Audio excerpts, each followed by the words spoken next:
Alright, what's going on, man? Welcome back to the channel. I'm Ron, and today we got risky middle round running backs. These are going to be the guys that I'm personally drafting in the third and fourth rounds of drafts. And honestly, this is a tough spot for running backs. Like, they're going to be either fucking landmines, ruin your team, basically give that buy-in money straight to the commish, or they're going to be league winners. Guys that you can rely on to go from RB2s to RB1s, and then that's really what gives you that extra advantage in a league. If you can have two RB1s sitting in the RB1 and RB2 spots, then you're already ahead of most of your competition. But we're going to go over this little span of running backs, and without further ado, let's go.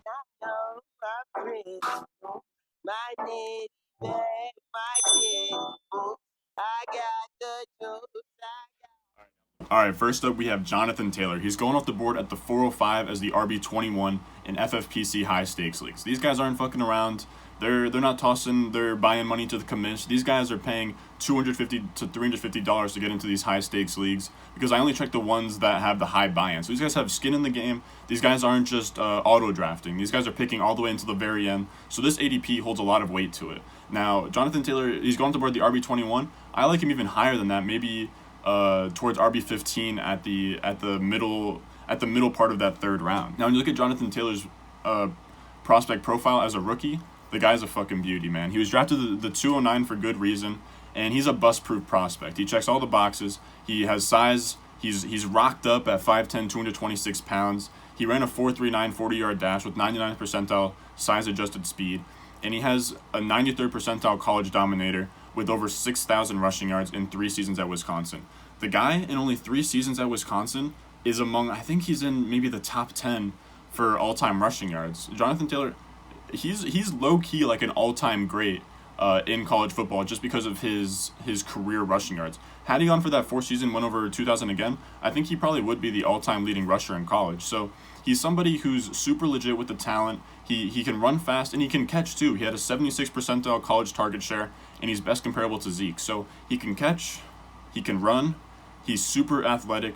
There's nothing to hate about this guy's game. And I think the only flaw you can really poke at his college profile is the fucking he's got a slight little unibrow going in the player profiler picture, but we'll gloss right over, not a big deal. Jonathon Taylor, he's a stud, and I think on day one, when his nuts land in Indianapolis, he is a top 8 to 12 running back from day one. Don't even have to hand him a playbook. He is that good. He landed in Indianapolis, and that's a tough spot in year one with Marlon Mack and Nyheim Hines in the backfield. There's only 58 carries available, so there's not much wiggle room right off the bat. But I think what's interesting is when you look at this Phillip Rivers signing, they go from Jacoby Brissett to Phillip Rivers, and that's a slight upgrade in my opinion. That's probably a good upgrade. You know what I mean? Jacoby Brissett, he's good, but do we know that he's an above average quarterback or even an average quarterback? He's replacement level, you know what I mean? He's not out there with a starting gig somewhere else. So when you look at Phillip Rivers and what he brings to the table, he's going to throw to the running back a lot more. They only have 58 carries available, but they threw the running backs in Indianapolis only commanded a 17.9% target share last year, and the Chargers running backs benefited from a 30.3% target share. So I think that we're going to see the running backs, maybe there's not going to be a lot of carries to go around, but I think that's going to be supplemented with the targets that'll be allotted to the running backs. I think it's going to be a lot like how it was in LA for Phillip Rivers. He had Melvin Gordon, and I think it's going to be Jonathon Taylor. Then you have Austin Eckler, and that's going to be like a Marlon Mack role. Not from like a receiving standpoint, but from the standpoint of volume and percent of the target share or opportunity share. All right, next up we have Todd Gurley. He's going off the board at the 302 as the RB15 in drafts, and we know what was once the talent of Todd Gurley. We know he was the 101 in 2018. He had some crazy fantasy seasons, 2018 and 2017. The days of Todd Gurley being an elite top 10 in terms of skill running back is behind them. Right now, I'm not sure what's going on with his knee. At this point, it's literally just a ball of fucking duct tape, screws, fake cartilage, man. The thing looks like a damn frag grenade, man. His knee, it doesn't look right, and it affected his performance last year. Last year, he didn't have 100 yards rushing in a game, and he had 3.8 yards per carry, which is the worst of his career. I think the juice. I think he's just added the juice, man. He's not the running backs he once was, and it shows not only on the field but in the efficiency department. He was outside the top 40 in true yards per carry, breakaway run rate, juke rate, yards created per attempt, and these are tough numbers to look at when we know the kind of stud that Todd Gurley was, man. I'm not sure that him being in Atlanta really does much for me. He goes from having the 31st best offensive line to the 25th, and maybe he gets a little bit more volume. He was already on pace for 270 touches in 2019, and I'm not sure he gets much more than 270. Maybe he maybe challenges for 300, but what is that really doing for you? Last year he was the RB14 in points per game, but it's because he scored 14 fucking touchdowns, man. I don't know if I would call it lucky, but we know that was he exceeded what he was supposed to get. He only had like 800 rushing yards last year, and I think that we'll see him regress. Last year, a guy who had a similar amount of volume as Todd Gurley, although he was on a worse team, it was David Montgomery. He had 7 total touchdowns. Now, if we look at Todd Gurley and we give him 8 touchdowns instead of the 14 that he actually got, 8 would probably be a little bit more up to speed for him, and he would be the RB23 in points per game last year. That is like one game in front of where Devontae Freeman finished last year. We've already seen the future on this. We saw what Devontae Freeman did last year, and he let us down in the same spot in the 3rd round. You were getting Devontae Freeman, and he shit the bed. He wasn't good despite the volume he was getting in that offense.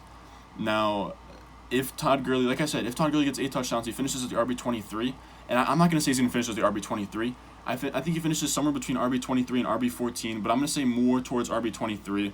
And I'm not completely out on Todd Gurley. This isn't a guy that I'm like, hey, you have to fade him. The volume is there, and there is always that off chance that maybe the knee has somehow been revived to some random fucking like stem cells from Cuba. Who fucking knows? That is in his range of outcomes. So for that reason, I still have him in that tier with guys like Jonathon Taylor, Melvin Gordon, James Conner, that middle range tier. I just have him at the back of that. If he happens to be the last running back available in that tier, that's when I'll snag him before you get to that next tier, because I think there's a huge drop off after these risky running backs. All right, last up we got Leonard Fournette. He's going off the board at the 308 as the RB17 in FFPC drafts, and this is a guy who's on the other end of that touchdown regression. You had Todd Gurley, who far out exceeded his expectations in the touchdown department. You have the boy Fat Leo, Leonard Fournette. Last year only had 3 touchdowns, but he had over 1,500 total yards. Career year for him from a production and yardage standpoint, but the touchdowns were very disappointing, man. In his previous 21 games in his career, he had a touchdown on every 122 yards from scrimmage. If he did that in 2019, that would have been 13 touchdowns. Now this is the average. You guys remember, this is just the fucking average, the tip of the iceberg, man. It's not we're not running out the best case scenario on Leonard Fournette. This is just the average amount, every 122 yards from scrimmage, and I think that's maybe less. I think that's below average. I want to say J.J. Zacharyson came out and said it was more towards like 100 yards. You get a touchdown every 100 yards.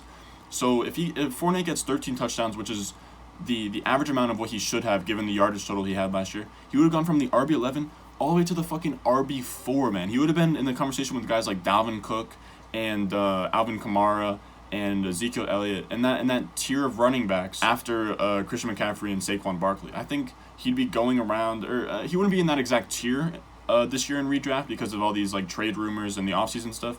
But I think he would be getting drafted in the early to mid second rounds of drafts in 2020.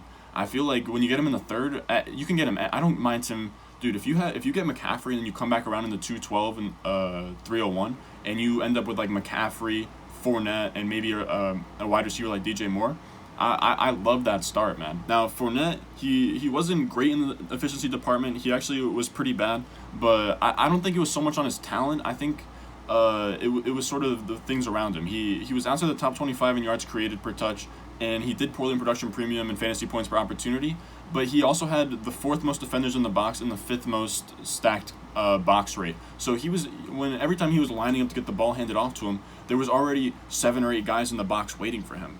He was way above league average, and I believe that Todd Gurley was outside the top. I think he was around like 19 or 20ish when I looked at it. So Todd Gurley wasn't facing these stacked boxes. It was more of a talent thing for him, whereas I think for Fournette, his inefficiencies were due to the lack of talent in that offense because the boxes were always stacked. Now, even with this, he still improved on the 2 years prior, man. He had a crazy season, over 1,500 yards, like I said, the best yards per carry he's ever had. And when you look at it this season, or when you look at the most important thing was the 100 targets in 2019. Now, this should decrease slightly because, like I said, I think the team will get better, and they have one of the easiest schedules in the NFL. and Minshew's going to progress. They just got Laviska Shenault. DJ Chark's coming into year 3.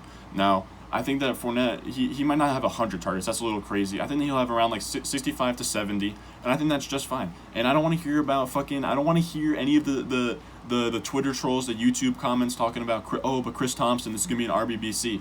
Look, Chris Thompson, I get it. He's a good receiving back, and he is a slight threat, but he's been hurt each of his last 3 seasons. He's now 30 years old, and Fournette has dealt with TJ Yeldon in the past and still been great. Fournette has been nothing but great his whole year, man. He's finished as a top 12 running back in points per game in each of his first 3 seasons. And that was with TJ Yeldon in the backfield. And in 2020, he's going to have a little extra motivation. He's playing for a contract. The Jaguars have been trying to trade him all season. He has a chip on his shoulder, man. He has something to prove. He's not taking shit from anybody. This is going to be a Leonard Fournette where he's drived and motivated, and that's one of the things that's been holding him back this whole time. So look for Leonard Fournette to be hungry and to perform this year. At the RB, around the RB15 spot in the middle of the 3rd round, love that price. Leonard Fournette's a guy I'm targeting everywhere this year. All right, if you made it this far, man, go down below, subscribe, leave a like, comment, and look for more fantasy content coming up in these weeks, man. It's now August. We have week 1 happening September 1st. Who knows? Maybe Roger Goodell will get his shit together.